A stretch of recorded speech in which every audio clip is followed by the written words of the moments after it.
What is up, wrestling fans? Welcome to episode number 269 of the Smark Out Moment Smack Talk podcast. This is the Hot Tags edition of the week, where I'm going to be breaking down some of the current events, rumors, news, and anything else interesting or important going on in the world of pro wrestling from the past couple of days.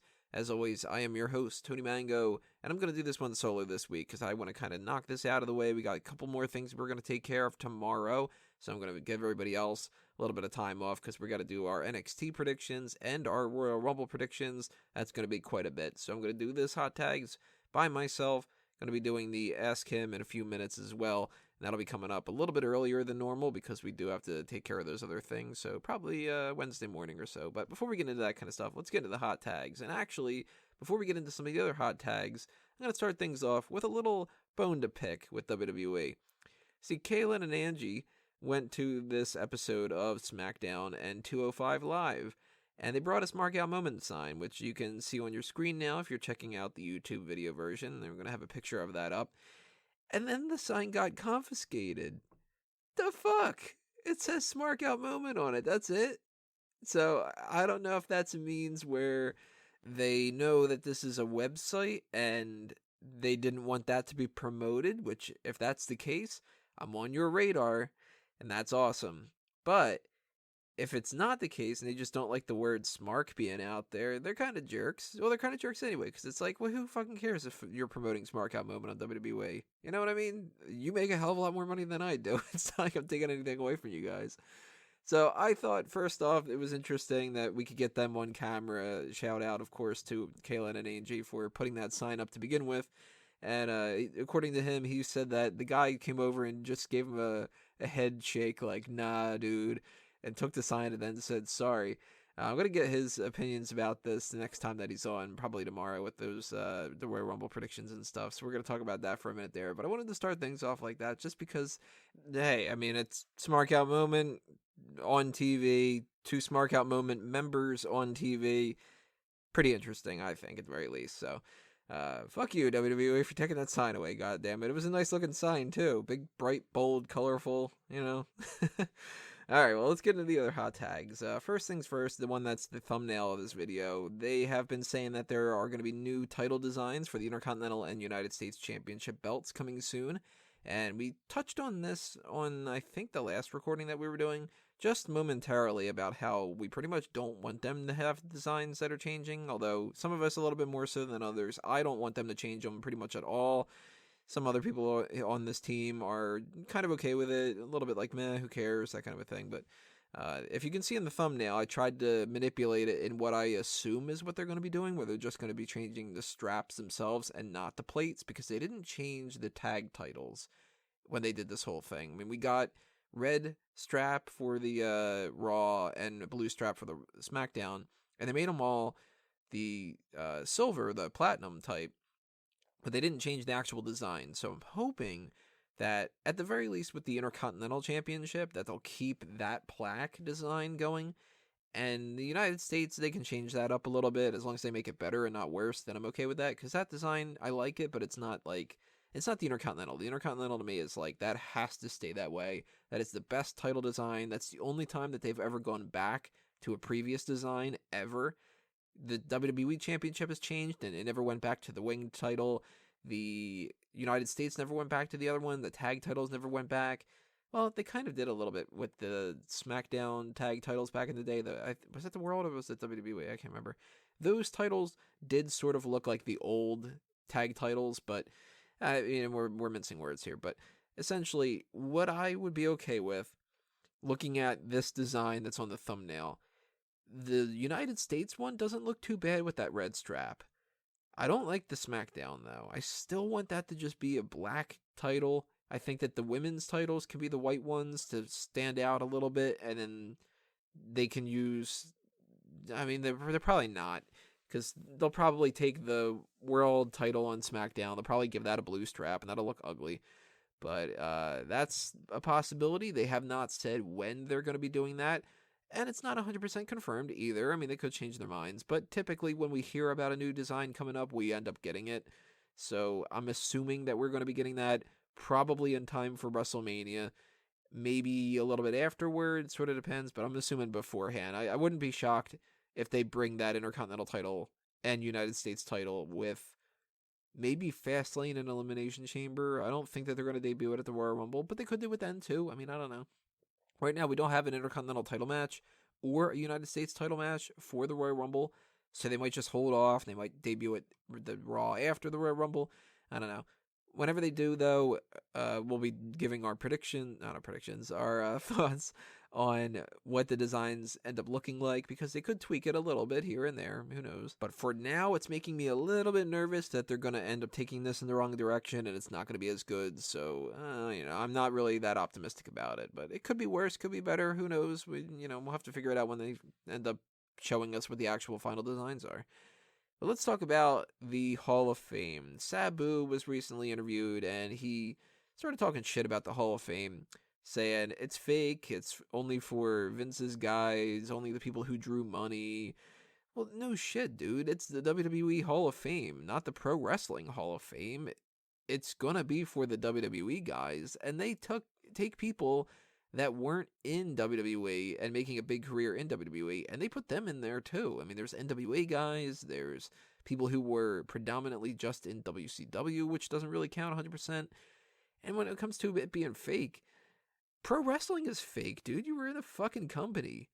I got a feeling this is bitter talk, and that's not really anything else. It's just Sabu not in the company right now, and he's probably bitching and complaining. But it's like, you're Sabu. You say you don't want to do it except for if you needed the money. They probably won't ask you to be under the WWE Hall of Fame. You were not even the biggest name in ECW. And when you went to WWE, they got some decent stuff out of you when it came to the ECW brand and whatever, but you never won a championship. You were basically just like a table spot type of guy, and I don't know. That's not something that I really think is the Hall of Fame worthy, and in any kind of capacity. If it was WWE or Pro Wrestling Hall of Fame, I don't think that Sabu would really be on the top of my list compared to a lot of other people that still haven't gotten credit yet. I mean, Vader's not in the Hall of Fame yet. He should be in there. We don't have the multitude of different people that we've talked about over the past couple of years that aren't in the Hall of Fame, and Sabu's not one of those guys that I'm going to think, man, you know what? They got to make sure that they get Sabu in there while they get a chance. And especially if you're going to badmouth the whole situation, you're really hurting your chances to ever get that payday job. So don't be surprised if Sabu does not get into the Hall of Fame anytime soon or ever, unless they do some kind of a big ECW Legacy Award thing where they group, say, him and Sandman and Balls Mahoney and all that as like, and remember these guys? Yeah, they were a part of it too. Because Taz could get on its own. RVD's going to get in on his own, I'm assuming. Tommy Dreamer can get in on his own. You're starting to run out of people in ECW that really could get in separately from the pack. I mean, Paul Heyman's a guarantee, but that's Paul Heyman. He's done far more in WWE than Sabu, so I don't understand the idea that people badmouth the WWE Hall of Fame. I guess it's just that they're pissy about their career not going in a different direction. And really, when you're Sabu, what direction did you think that you were going to go in WWE? So weird. Like anything else that I'm talking about tonight, guys, leave your comments below. Tell me what you think about this. Should Sabu be in the Hall of Fame? Maybe I'm not giving him enough credit. I don't know. Let's move on to something I found funny. I didn't get a chance to really talk about this outside of our chat on the Mega Maniacs, but Goldberg's promo on Monday Night Raw. How awkward was this shit? Goldberg has cut maybe like 3 promos since he's been back into the company, and I think 2 out of the 3 have been awkward, but this one takes the cake. He couldn't remember the name of the Universal Championship, and now he's saying he was bleeding from his head, and he says that it was because of the headbutt, and he's not going to do that anymore because it left him loopy.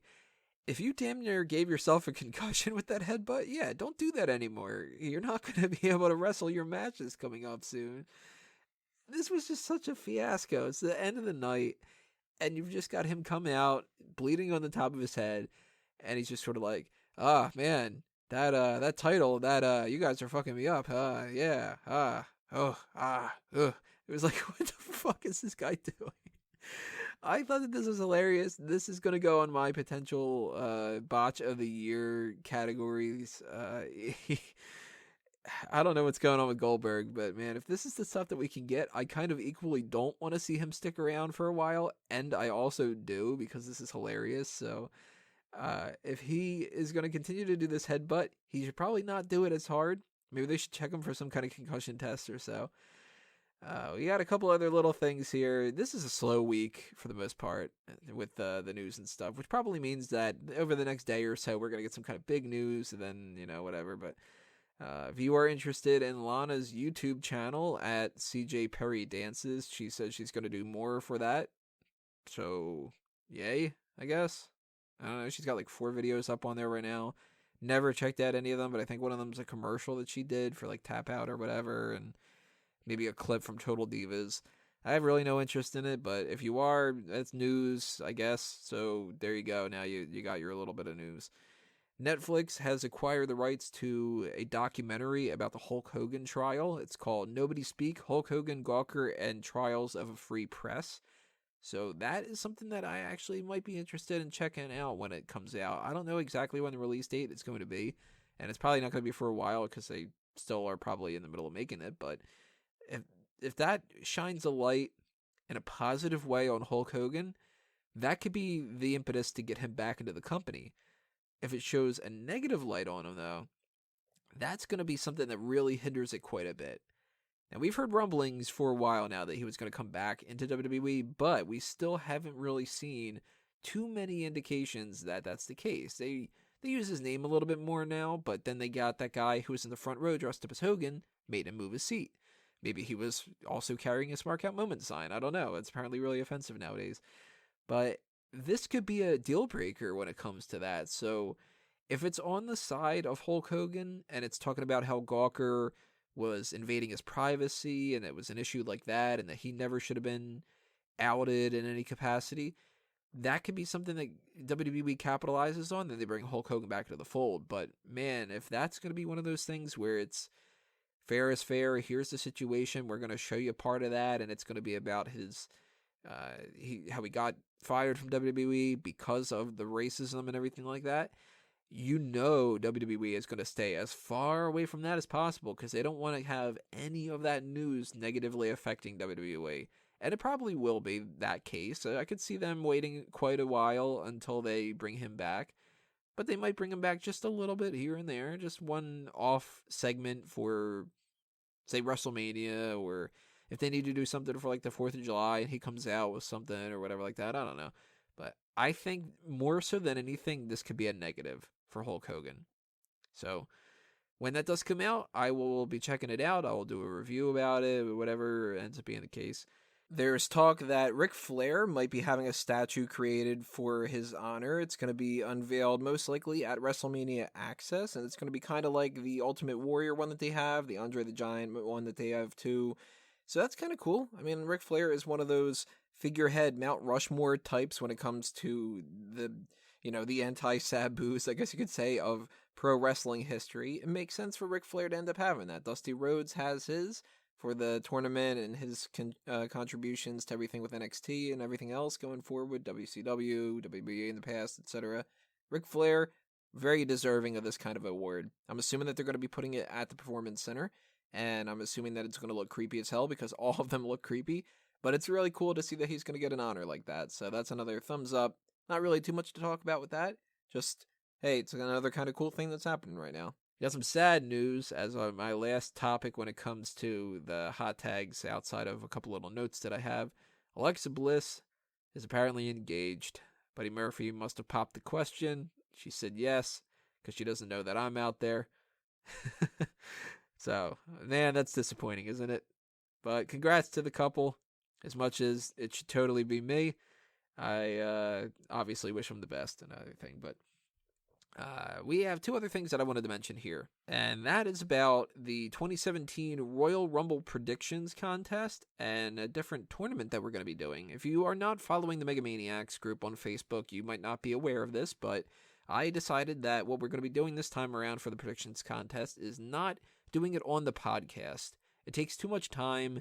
It's kind of a pain in the ass to do, too, because I have to write down all 30 people, put it on the screen, figure out when people are talking. Nobody wants to hear people just run down, and my number 5 is going to be whatever, and my number 6 is going to be whatever. It's pretty goddamn boring. So what I decided to do this time around instead is I want to get you guys involved in it, because that's more fun when you guys can participate instead of just watching us participate. So I originally was going to be doing this on a Google form. I couldn't figure out a way to do it. Then I decided that we were going to do this on the Mega Maniacs, and then I decided that that's a little bit more complicated and all that. So as annoying as it is, there is a Google form out there now, and that's going to be the way that I'm going to be doing this.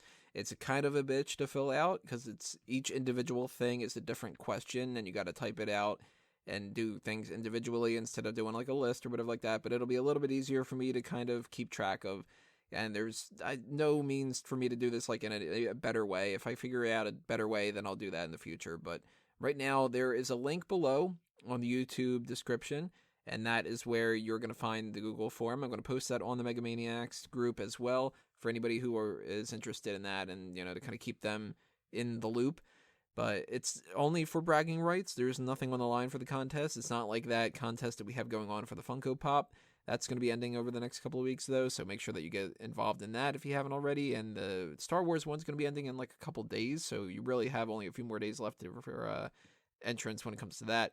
But the Royal Rumble Predictions Contest is going to be a thing that I'm going to shut off responses probably Sunday morning. So you're going to want to put that in your notes to kind of fill that out as soon as possible if you want in on that. And another thing that I got to mention is something that isn't going to start for a few weeks. Probably the end of February is when we're going to get a head start on it, but that's going to be a March Madness type tournament. I wanted to do that before, and I never really got around to doing it, but this time around, I figured it out. We're going to do it. It's going to be called Smark Madness, because I love using the word Smark and fucking everywhere. You know me. And it's going to be what you guys voted for, which was the best finishers of all time. So as much as there's not much love for the finisher versus finisher segment, we're going to do best finishers for that. So what I'm going to be doing over the next couple of weeks is I'm going to be trying to figure out what the field is going to be consisting of. I know some finishers are guarantees. We're going to have the Stone Cold Stunner. We're going to have Sweet Chin Music. We're going to have the RKO. We're going to have Powerbomb, Tombstone, Sharpshooter. But I got to narrow it down to 32. And I might even narrow it down to 16. I don't know. Kind of depends on how much time I want to invest in this. But probably 32. That's what the standard is. So I want to hear your opinions about what moves maybe are even on the obscure side. Maybe they're on the obvious side. Just pitch ideas over the next couple of weeks. If you have any that come in mind, maybe you think that there should be a case for the Diamond Cutter being separately from the RKO. Maybe you think that we should lump all the power bombs together. Because my original plan was going to be to do that. But if some people say that the Jackknife is consistently better than the last ride, it should be different, then I don't know, we'll figure that out. But I'm going to be doing a lot of that on the Mega Maniacs, so you guys need to join that group if you really want to be involved in the decision making when it comes to that. And I think that's going to be it for this week's Hot Tags. There's not too much else going on. If there is, we'll try to incorporate that into discussions for the NXT TakeOver pay-per-view predictions and the Royal Rumble pay-per-view predictions. And then, of course, at the end of the week, we're going to be doing our post shows for both of those. So you still are going to get quite a bit of content this week. So no bitching. Next thing you're going to hear from me, though, is going to be the Ask Him, the not the Hot Tags, Ask Him and the IWC Outreach kind of content there. So that's what I'll be seeing you guys next. Leave your comments below for everything involved in this episode. And follow us on Facebook and Twitter. Subscribe if you haven't already. Hit that thumbs up button to like the video and give us a boost with the SEO. Follow the Fanboys Anonymous stuff all over in Fanboys Anonymous when it comes to the Oscars predictions and everything else that's happening there with the gay culture stuff. And thanks for listening. I will see you next time, everybody. This has been another Smark Out Moment, and I'm being counted out.